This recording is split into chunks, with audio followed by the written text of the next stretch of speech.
Hello everyone, आप सभी कैसे हो। उम्मीद करती हूँ आप सब बहुत अच्छे हो। मैं आपकी केमिस्ट्री टीचर जो आपको हर एक टॉपिक को इस तरीके से कराने की कोशिश करती हूँ कि आपका कोई भी डाउट्स न रह जाए। ओके, इसलिए मैं हर एक टॉपिक को डिटेल से कराने की कोशिश करती हूँ। ओके, आई होप आपको वो डिटेलिंग पसंद आती है और आपको हर एक कॉन्सेप्ट अच्छे से क्लियर हो जा रहा हो। ओके, तो आज के क्लास हम स्टार्ट करते हैं। जैसे हमारे लास्ट का क्लास था वो मेटल एंड नॉन मेटल की फिजिकल प्रॉपर्टी को मैंने क्लियर कराया था। आज जो मैं कराऊंगी वो केमिकल प्रॉपर्टीज ऑफ मेटल्स को बताऊंगी। ठीक है, देखिए हमने लास्ट क्लास में जितनी भी मेटल्स नॉन मेटल की एग्जाम्पल्स थे उसको भी किया था। ठीक है, तो आई होप आपको वो चीज़ें पता हो गई होंगी कि कौन से मेटल्स होते हैं कौन से नॉन मेटल। बिकॉज आज का जो हमारा टॉपिक है उसमें आपको ये पता होना चाहिए कि कौन से एलिमेंट्स मेटल हो गए हैं और कौन से एलिमेंट्स को हम नॉन मेटल्स कहेंगे। ओके, तो देखिए आज का है, जैसे हमने आपका हमारा टॉपिक है केमिकल प्रॉपर्टीज ऑफ मेटल्स। ठीक है, देखिए हम आज देखेंगे कि हमारा जो मेटल्स होता है, मेटल्स किस तरीके से किसी अदर सब्सटेंस के साथ रिएक्ट करता है। मतलब कहने का अगर मैं बात करूं कि जितने सारे मैंने आपको मेटल्स बताए थे लास्ट क्लास में, जैसे मैग्नीशियम है, एल्युमिनियम है, कैल्शियम है, ये सभी अगर वाटर से रिएक्ट करेंगे तो क्या बनाएंगे, अगर ये सभी बेस से रिएक्ट करेंगे तो क्या बनाएंगे, या फिर एसिड से रिएक्ट करके क्या बनाएंगे, या फिर उनको ऑक्सीजन की प्रेजेंस में रख दिया जाए तो क्या न्यू सब्सटेंस फॉर्म करेंगे। आज ये सभी इंटरेस्टिंग बातें आपको पता चलेंगी। ठीक है, तो जैसे आज का हमारा टॉपिक है केमिकल प्रॉपर्टीज ऑफ मेटल्स, आज हम सभी देखेंगे मेटल्स किस तरीके से अदर सब्सटेंसेस से रिएक्ट करके क्या क्या फॉर्म करता है। तो यहाँ देखिए पहली बात जानने वाली है कि हमारा मेटल किस किस से रिएक्ट करता है। तो हमारा जो मेटल होता है वो वाटर से भी रिएक्ट करता है, मेटल एसिड के साथ भी रिएक्ट करता है और बेस के साथ भी रिएक्ट करता है, ऑक्सीजन इनफैक्ट सॉल्ट के साथ भी रिएक्ट करता है। मतलब इतने सारे सब्सटेंस से हमारा मेटल क्या करता है, रिएक्ट करता है। आज हम इन सभी के बारे में पढ़ेंगे। ठीक है, तो देखिए जितनी भी चीज़ें आपको मैं यहाँ बताऊंगी इसके लिए आपको पहले रिएक्टिविटी सीरीज पता होनी चाहिए। क्यों, देखिए बिकॉज क्या होता है, हमारे जितने भी मेटल्स होते हैं, जरूरी नहीं होता हर एक मेटल्स एक ही रेट में हर किसी सब्सटेंस से रिएक्ट करे। ठीक है, तो इस वजह से हमें रिएक्टिविटी सीरीज का क्या होना चाहिए, पता होना चाहिए। आई होप आपको इतना पता चल गया होगा कि जो हमारे मेटल्स होते हैं वो किन किन चीज़ों से रिएक्ट करते हैं। तो हम अब उन्हें डिटेल से करते हैं। चलिए स्टार्ट करते हैं हम अपने टॉपिक को। तो चलिए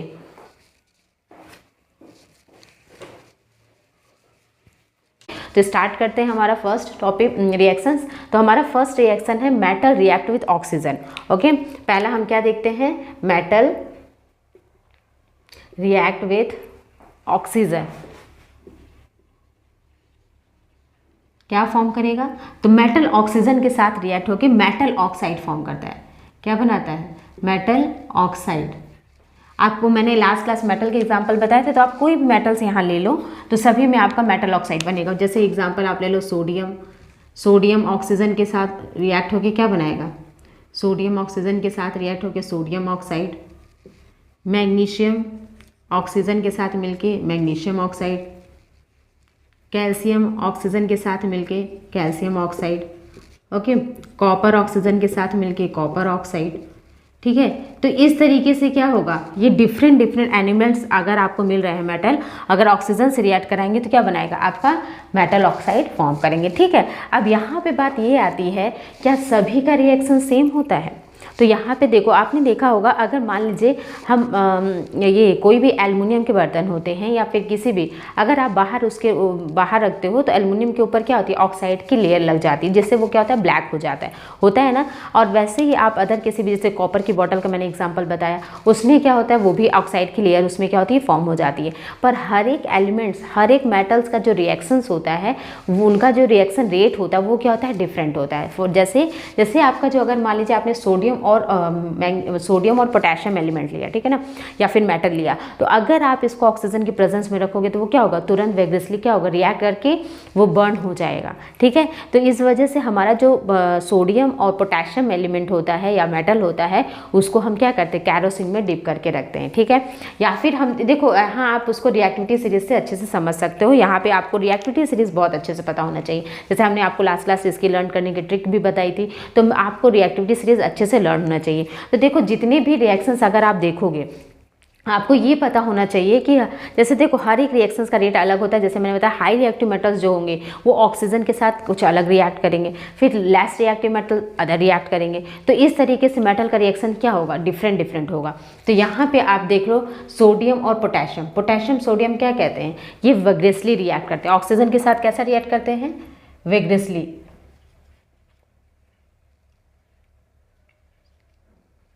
विग्रेसली रिएक्ट करते हैं। ओके, अब अगर हम बात करें मैग्नीशियम ऑक्सीजन के साथ, तो ये क्या करते हैं, मैग्नीशियम ऑक्सीजन के साथ रिएक्ट करके मैग्नीशियम ऑक्साइड बनाता है जो व्हाइट कलर का एस फॉर्म करता है। फिर आपका कैल्शियम ऑक्सीजन के साथ रिएक्ट होकर क्या बनाता है, कैल्शियम ऑक्साइड बनाता है जो आपका पाउडर होता है, व्हाइट कलर का पाउडर होता है। ठीक है, अब आता है कॉपर ऑक्सीजन के साथ क्या करता है, कॉपर ऑक्सीजन के साथ रिएक्ट करके क्या करता है, एक ब्लैक कलर की कोटिंग बना लेता है। ये क्या करता है, आपका ब्लैक कलर की कोटिंग बना लेता है आपका कॉपर ऑक्साइड। ठीक है, तो मतलब ये आपको पता होना चाहिए कि हर एक एलिमेंट्स क्या होता है, डिफरेंट रिएक्शन रेट रखता है। ठीक है, अब नेक्स्ट चलते हैं हम, मेटल रिएक्ट विद, अब यहाँ पे और है ना, तो मेटल रिएक्ट विद एसिड और बेस। ठीक है ना, तो पहले एसिड का देख लेते हैं।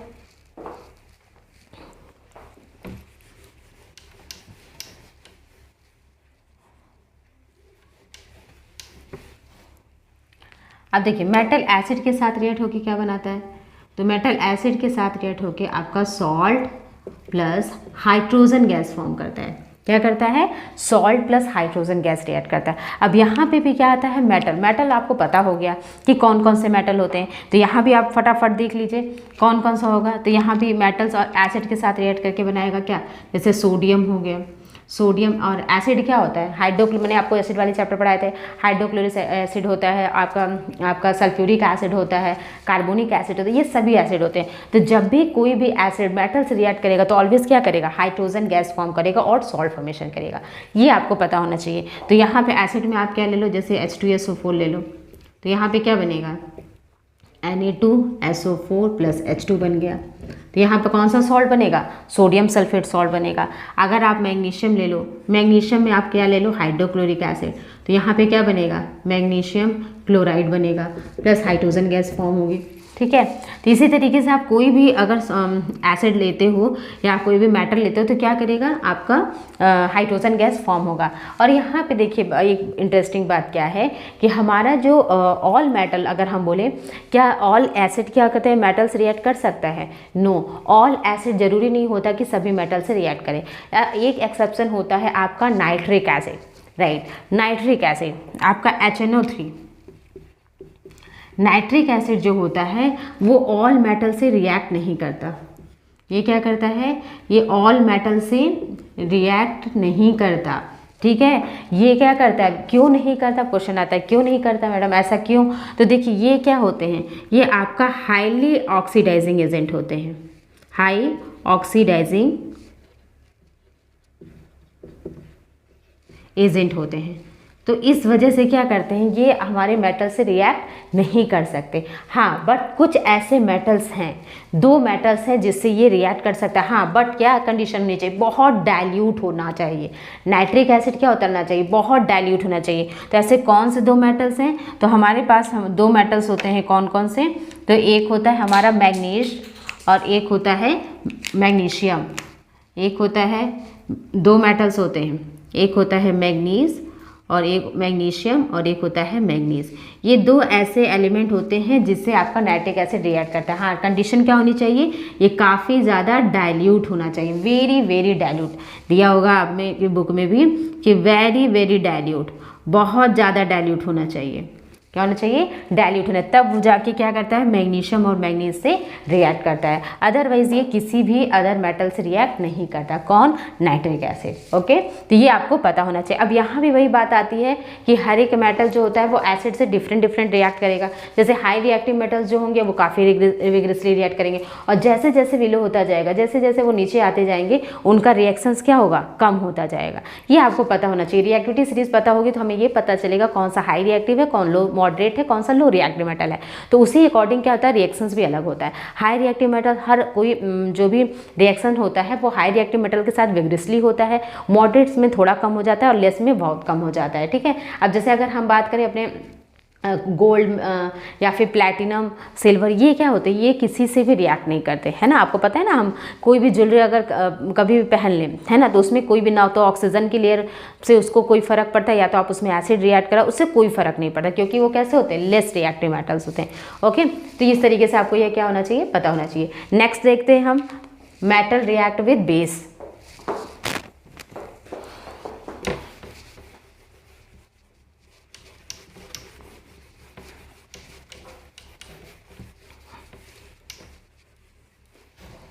अब बेस के साथ क्या फॉर्म करता है, तो मेटल रिएक्ट विद बेस, तो सेम वही फॉर्म करता है आपका सॉल्ट और हाइड्रोजन गैस। क्या फॉर्म करेगा, ये भी सेम है, मेटल बेस के साथ भी रिएक्ट करके क्या बनाता है आपका सॉल्ट और हाइड्रोजन गैस फॉर्म करता है। अब आप कि मेटल बेस के साथ कैसे रिएक्ट, देखो आप ये भी ध्यान दियो कि ऑल मेटल जो होते हैं, all metal do not react with acid base, है ना। जरूरी ऑल मेटल्स क्या होते हैं, बेस से रिएक्ट नहीं कर सकते, सम मेटल्स ही रिएक्ट कर सकते हैं। Some metal react with base, okay.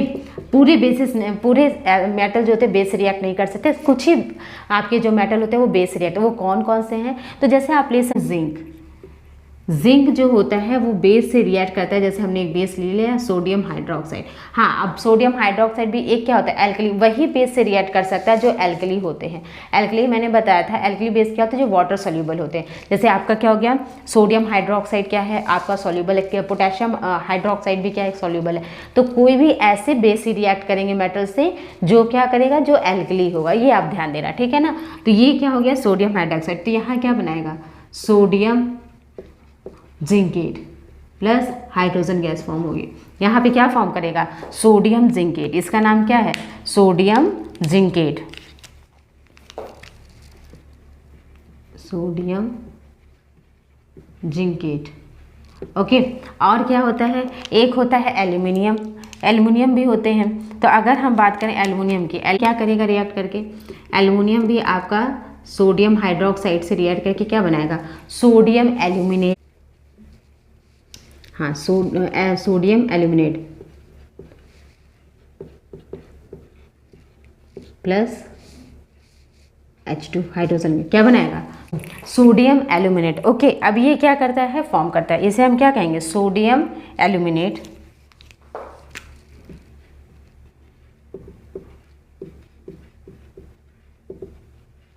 Okay. तो यहाँ आपको ये पता होना चाहिए कि ऑल मेटल क्या होते हैं बेस से रिएक्ट नहीं करते हैं, सब मेटल ही आप ये क्या करते हैं बेस से रिएक्ट, और वो भी बेस कैसा होना चाहिए एल्कली बेस होना चाहिए। तो क्या करते हैं वो रिएक्ट करते हैं, कौन कौन सा, तो एक हो गया जिंक और एक हो गया एल्युमिनियम। जिंक सोडियम हाइड्रोक्साइड के साथ मिलकर क्या बनाता है सोडियम जिंकेट और हाइड्रोजन गैस फॉर्म करता है। दूसरा एल्युमिनियम सोडियम हाइड्रोक्साइड के साथ रिएक्ट करके क्या बनाता है sodium aluminate plus hydrogen gas, ठीक है। ये तीन चीज़ें आपको क्लियर होनी चाहिए। नेक्स्ट हम देखते हैं, हमने देख लिया आपका एसिड ऑक्सीजन और एसिड और बेस। अब नेक्स्ट देखते हैं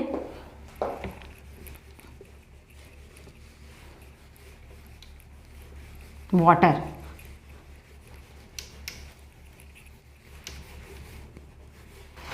अब नेक्स्ट क्या देखते हैं वाटर।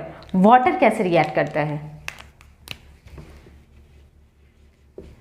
मेटल वाटर के साथ रिएक्ट होके मेटल ऑक्साइड या मेटल हाइड्रोक्साइड प्लस आपका क्या बनाएगा हाइड्रोजन गैस, ठीक है। यहाँ पे दो कंडीशंस होती है, मेटल आपका मेटल ऑक्साइड भी बनाता है और मेटल हाइड्रोक्साइड भी। यहाँ पे आप ध्यान देना कि जो अब आपको ये पता होना चाहिए कि जो मेटल होता है वो वाटर से रिएक्ट करके मेटल हाइड्रोक्साइड भी बनाता है और मेटल ऑक्साइड भी बनाता है। अब ये कैसे पॉसिबल होता है कि ये दो कैसे फॉर्म करते हैं, क्या कंडीशन होती है, तो देखिए यहाँ पे जो वाटर होता है, देखिए आपको बहुत अच्छे से इस चीज़ को समझिएगा, बच्चे इससे बहुत ज़्यादा कन्फ्यूज़ होते हैं। देखिए इसमें क्या है कि जो मेटल वाटर से रिएक्ट करता है वो दो कंडीशन होती है कि हाइड्रोक्साइड कब बनाएगा, ऑक्साइड कब बनाएगा। तो बहुत ईजी है, बस देखिएगा कैसे पता चलेगा आपको। जब मेटल की जो कंडीशन, जो आपकी वाटर की जो कंडीशन होती है वो तीन तरीके की होती है। क्या क्या, ये आपका वाटर क्या होता है हॉट होता है, एक आपका कोल्ड होता है और एक क्या होता है स्टीम होता है। ये तीन कंडीशंस होती हैं। क्या होती है वाटर की तीन कंडीशंस होती है, या तो वो हॉट होता है, कोल्ड होता है, स्टीम होता है। हर एक स्टेज में हर एक अगर कंडीशन डिफरेंट होती है तो उसका जो फॉर्मेशन भी होता है वो क्या होता है डिफरेंट होता है।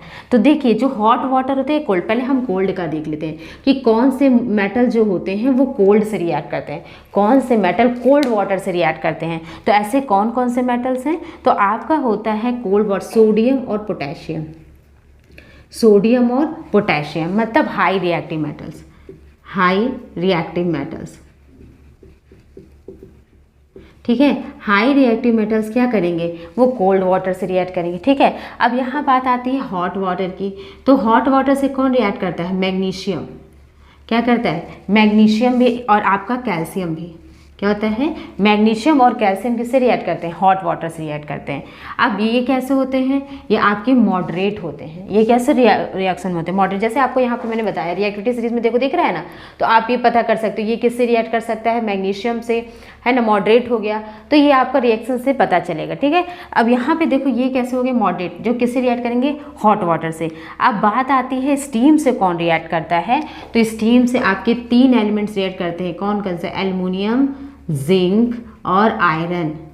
ये 3 एलिमेंट्स जो होते हैं वो आपके किससे रिएक्ट करते हैं, ये आपका तीनों किससे रिएक्ट करता है, स्टीम से रिएक्ट करता है, ठीक है। ये बात समझ में आई। आपका कोल्ड वाटर से कौन रिएक्ट करता है, सोडियम और पोटेशियम, जो हाई रिएक्टिव मेटल्स होते हैं वो कोल्ड से रिएक्ट करते हैं, और जो कैल्शियम और मैग्नीशियम होता है वो हॉट वाटर से रिएक्ट करते हैं। देखिए यहाँ पे एक बात और याद रखिएगा, जो हमारा कैल्शियम होता है, एक आपको इसको मतलब एक्सेप्शन में भी रख सकते हैं, जो कैल्शियम होता है, कैल्शियम ये हॉट और कोल्ड दोनों से करता है। देखिए कन्फ्यूज़न होता है, तो ये आपका जो कोल्ड वाटर से रिएक्ट करता है तो कैसा करता है, स्लोली रिएक्ट करता है। कैसा रिएक्ट करता है, स्लोली रिएक्ट करता है। और यही अगर कैल्शियम को हॉट वाटर से रिएक्ट करता है तो कैसा करता है, विग्रेसली रिएक्शन होता है। इसका कैसा होता है, विग्रेसली रिएक्शन होता है।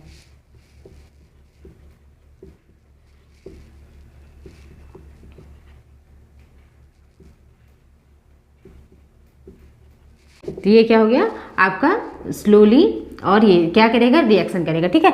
अब यहाँ पे देखो आपका क्या होता है कि जितनी भी कैल्शियम, आप इसको एक्सेप्शन पे रख सकते हो। अब यहाँ पे देखो स्टीम आता है, ये बहुत इंपॉर्टेंट। देखो ये दोनों जो होते हैं आपका हॉट वाटर से और कोल्ड वाटर से जितने भी रिएक्ट करते हैं वो क्या फॉर्म करेंगे, मेटल हाइड्रोक्साइड। क्या फॉर्म करेंगे, ये दोनों जो होते हैं, आप ऐसा लिख लो कि जो भी हॉट एंड कोल्ड वाटर से रिएक्ट करते हैं ये दोनों, तो ये कैसे करेंगे, ये क्या बनाएंगे, मेटल हाइड्रोक्साइड। ये क्या फॉर्म करेंगे, हाइड्रोक्साइड, मेटल हाइड्रोक्साइड।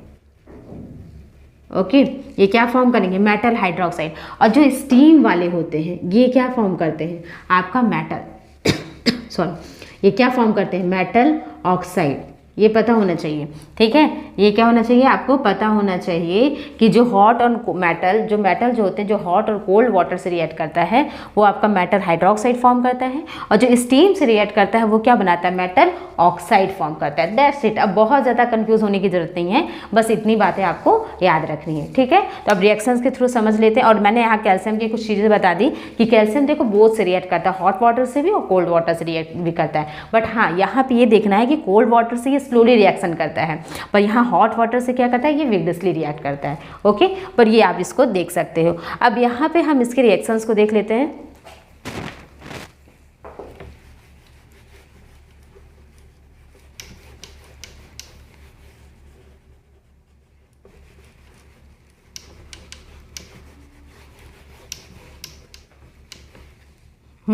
अब देखिए जब आपका कंडीशन क्या है, जब ये मेटल हाइड्रोक्साइड बनाएगा तो क्या कंडीशंस होंगी, तो यहाँ पे देखिए मेटल वाटर के साथ रिएक्ट होके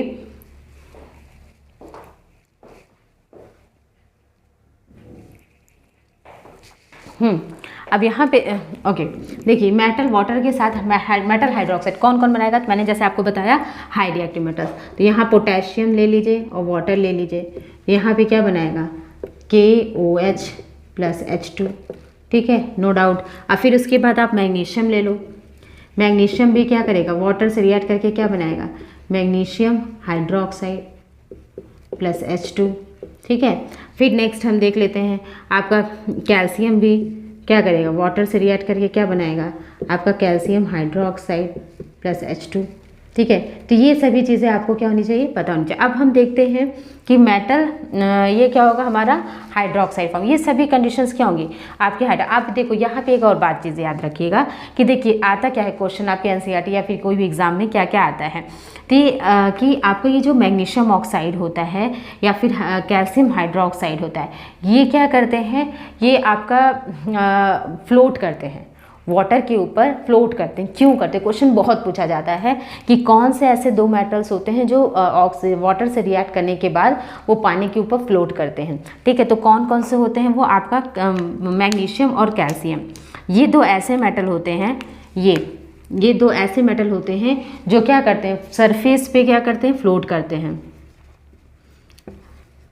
क्लियर हो गई हूँ कि कैल्शियम और मैग्नीशियम क्या करता है, वाटर के ऊपर फ्लोट करता है, ठीक है। बिकॉज ये क्या होते हैं, ये स्टिकी होते हैं। जैसे मैंने आपको बताया ये क्या होते हैं, मैग्नीशियम और कैल्शियम दो ऐसे मेटल होते हैं जो वाटर के ऊपर मतलब जो आपका जब भी वाटर से रिएक्ट करते हैं तो ये सरफेस के ऊपर क्या होते हैं, फ्लोट करते हैं। क्यों करते हैं, बिकॉज जो मेटल और कैल्शियम होता है ये काफ़ी स्टिकी होते हैं, जिसकी वजह से ये क्या होते हैं, हाइड्रोजन गैस फॉर्मेशन होने की वजह से हाइड्रोजन के साथ क्या होते हैं, स्टिक हो जाते हैं और ऊपर पानी के ऊपर क्या होते हैं, फ्लोट करने लगते हैं, ठीक है। आई होप आपको ये चीज़ें क्लियर हो गई। फिर नेक्स्ट हम देखते हैं आपका मेटल ऑक्साइड कैसे फॉर्म करता है।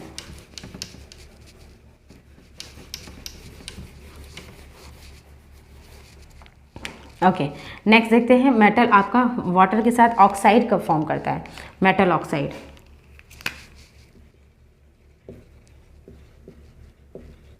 ओके तो यहाँ पे देखो कौन कौन सा, अभी मैंने बताया कि ऑक्साइड कब फॉर्म करेगा, जब वाटर का कंडीशन क्या होगा, जब वाटर का कंडीशन स्टीम हो। जब क्या होगा, ये स्टीम कंडीशन में हो तो आपका क्या क्या होगा, जैसे आप तीन ही मेटल थे, पहले एल्युमिनियम ले लेते हैं, एल्युमिनियम रिएक्ट विथ वाटर, यहाँ पे क्या बनाएगा, aluminium oxide plus H2। Okay, फिर हमने देखा जिंक वाटर से रिएक्ट करके क्या बनाएगा, जिंक ऑक्साइड प्लस H2, ठीक है। फिर हम देखते हैं हमारा आयरन रिएक्ट हो गया वाटर से, क्या बनाएगा, Fe3O4 प्लस H2, ठीक है।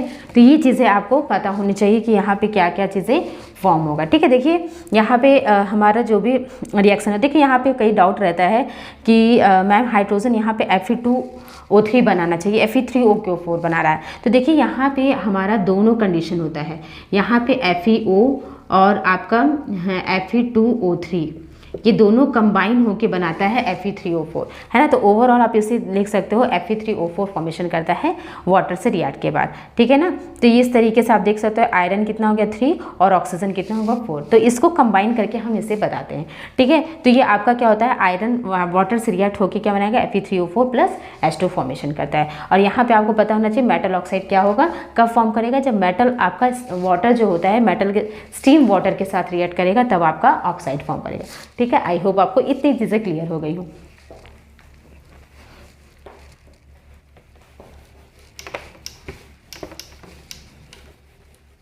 अब नेक्स्ट एंड लास्ट देखते हैं हमारा क्या है, सॉल्ट, कि हमारा जो मेटल होता है वो सॉल्ट के साथ कैसे रिएक्ट करता है। तो देखिए यहाँ पे दो होते हैं कि एक सॉल्ट A बनता है, एक सॉल्ट B बनता है, दो सॉल्ट बनते हैं। देखिए इसमें कैसा होगा कि एक सॉल्ट जो हम रिएक्ट कराते हैं, जैसे हमने यहाँ पे ले लिया मेटल को सॉल्ट के साथ रिएक्ट कराया, तो यहाँ पे आपका जो सॉल्ट के साथ रिएक्ट कराएंगे तो ये सॉल्ट रहेगा, तो यहाँ पे एक क्या बनेगा, एक नेक्स्ट सॉल्ट बनेगा, जो एक आपका यहाँ पे भी एक क्या बनेगा, सॉल्ट आप लिख सकते हो, जो रिएक्ट कराएंगे एक सॉल्ट A और एक सॉल्ट B फॉर्मेशन होगा, और प्लस यहाँ पे क्या फॉर्म होगा, एक आपका मेटल फॉर्म होगा यहाँ पे, ठीक है। एक मेटल क्या होता है, एक्सेट।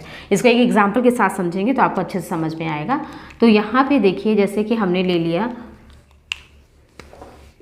यहाँ ले लिया हमने आयरन को आप एक सॉल्ट के साथ ले लो, जैसे कॉपर सल्फेट, ठीक है। तो ये कैसा होता है, आपने पढ़ा ना, कॉपर सल्फेट जो होता है वो कैसा होता है, ब्लू कलर का होता है। ओके, जब आयरन को आप इसमें डिप करते हो तो यहाँ पे क्या बनेगा, FeSO4 और प्लस कॉपर क्या होगा, मैंने आपको डिस्प्लेसमेंट रिएक्शन बताया था, वही चीज़ है। देखो यहाँ पे एक सॉल्ट बन गया, आयरन सल्फेट सॉल्ट बन गया ना, जो किस कलर का सॉल्ट होता है, ये आपका ग्रीन कलर का, कैसा होता है, ग्रीन कलर का सॉल्ट होता है आयरन सल्फेट। तो ये हम देख रहे हैं कि हमारा जो मेटल होता है वो एक सॉल्ट के साथ रिएक्ट करके दूसरा नेक्स्ट सॉल्ट आपका फॉर्मेशन करता है, ठीक है। तो ये होता है डबल डिस्प्लेसमेंट। तो हम आज ये जान गए कि जितने भी हमारे मेटल्स होते हैं वो किस तरीके से अदर सब्सटेंस रिएक्ट करके न्यू सब्सटेंस फॉर्म का है। जैसे आपको मैंने बताया सॉल्ट, अगर मेटल जो होता है, एक बार रिविजन कर देती हूँ हमने पढ़ा क्या क्या, जो मेटल होते हैं मेटल ऑक्सीजन के साथ रिएक्ट होकर क्या बनाते हैं, metal oxide. Okay, metal oxide formation करते हैं। जैसे आपका मैग्नीशियम, एल्युमिनियम, ये सभी आपका ऑक्सीजन से रिएक्ट करके एल्युमिनियम ऑक्साइड, आपका मैग्नीशियम ऑक्साइड, सोडियम ऑक्साइड ये फॉर्म करते हैं। हाँ, बट कंडीशन क्या होनी चाहिए कि हर एक रिएक्टिविटी सीरीज आपको पता होना चाहिए। जैसे मैं बार बार बोल रही हूँ, रिएक्टिविटी सीरीज में आपको ये पता होना चाहिए जो हाई रिएक्टिव मेटल्स होते हैं वो किसी भी ऑक्सीजन के साथ विग्रेसली रिएक्ट करें, बट जैसे ही मॉडरेट होते जाएंगे मॉडरेट रिएक्शन रहेगा, और जैसे लेस्ट रिएक्शन होगा, जैसे लेस्ट एलिमेंट्स होंगे या मेटल्स होंगे, उनका रिएक्शन क्या होगा, बहुत ही कम होगा, नेग्लिजिबल होगा। ओके, ओके, फिर हमने देखा आपका एसिड के साथ रिएक्शन कैसे होता है। जब भी मेटल एसिड के साथ रिएक्ट करता है तो आपका salt plus hydrogen gas form करता है। ओके, हमने देखा कि कौन कौन सा एसिड होता है, जैसे हाइड्रोक्लोरिक एसिड, आपका कार्बोनिक एसिड या फिर सल्फ्यूरिक एसिड, ये सभी आपके ऑल मेटल्स क्या कर सकते हैं, इन सभी एसिड से रिएक्ट कर सकते हैं। बट एक ऐसा एसिड होता है जो ऑल मेटल से रिएक्ट नहीं कर सकता, वो कौन होता है, नाइट्रिक एसिड। नाइट्रिक एसिड ऐसा एक हाईली ऑक्सीडाइजिंग एजेंट होता है, जिस वजह से ये क्या करता है, ये मेटल्स रिएक्ट नहीं करता, क्योंकि ये खुद दूसरे को ऑक्सीडाइज कर देता है। ओके, फिर उसके बाद क्या होता है हमारा कि जो भी जैसे नाइट्रिक एसिड मैंने बताया एक्सेप्शंस होते हैं, बट इसमें कुछ ऐसे मेटल्स होते हैं जो उससे रिएक्ट कर सकते हैं। कौन कौन से, मैग्नीज और मैग्नीशियम, ये दो ऐसे एलिमेंट्स हैं जो नाइट्रिक एसिड से रिएक्ट कर सकते हैं। ओके, फिर नेक्स्ट हमने देखा कि हमारा जो मेटल होता है वाटर से रिएक्ट करता है। वाटर से कंडीशंस क्या होती है, वाटर के 3 कंडीशंस होते हैं, एक हॉट वाटर, एक कोल्ड वाटर, एक स्टीम वाटर। हमने बताया जो हाई रिएक्टिव मेटल्स होते हैं वो कोल्ड वाटर से रिएक्ट करते हैं, और जो मॉडरेट होते हैं जैसे हम बता देते हैं पोटेशियम और सोडियम, ये दो ऐसे एलिमेंट हैं जो कोल्ड से रिएक्ट करेंगे। फिर मैंने सेकेंड बताया मॉडरेट वाले, मैग्नीशियम जो होता है वो भी आपका हॉट वाटर से रिएक्ट करेगा। हाँ, और आपका कैल्शियम का मैंने कंडीशन बताया कि दोनों से रिएक्ट कर सकता है, ये हॉट वाटर से भी कोल्ड से भी, बट कोल्ड में क्या करेगा, ये स्लोली रिएक्ट करता है, पर हॉट वाटर से क्या करता है, ये वेगरसली रिएक्ट करता है। फिर हमने देखा आयरन हो गया, आपका एल्युमिनियम हो गया, जिंक हो गया, ये सभी स्टीम वाटर से रिएक्ट करते हैं। और फिर मैंने आपको ये भी बताया कि हाइड्रोक्साइड और ऑक्साइड का फॉर्म करेगा, तो जो भी आपके हॉट और कोल्ड वाटर से रिएक्ट करेंगे वो ऑक्साइड हाइड्रोक्साइड फॉर्म करेंगे, और जो भी हमारा आपका जो स्टीम वाटर से रिएक्ट करेगा वो क्या बनाएगा, आपका ऑक्साइड फॉर्म करेगा। ठीक है, और फिर हमने आपको लास्ट में सॉल्ट बताया कि सॉल्ट से भी हमारे मेटल्स क्या करते हैं, रिएक्ट करते हैं, जिससे एक अनदर सॉल्ट बनाते हैं, एक न्यू सॉल्ट क्या करते हैं, फॉर्म करते हैं। ठीक है, आई होप आपको आज का क्लास क्लियर हो गया हो, आपका केमिकल प्रॉपर्टीज़ ऑफ मेटल्स। ठीक है, फिर नेक्स्ट क्लास हम आपको नेक्स्ट टॉपिक के साथ मिलेंगे। आज का आपको आई होप आपको आज की क्लास क्लियर हो गई हो, आज का टॉपिक आपको क्लियर होगा। फिर भी कोई डाउट होगा तो प्लीज़ आप कमेंट सेक्शन में ज़रूर बताना। आज के लिए इतना ही, नेक्स्ट क्लास फिर मिलेंगे, बाय बाय।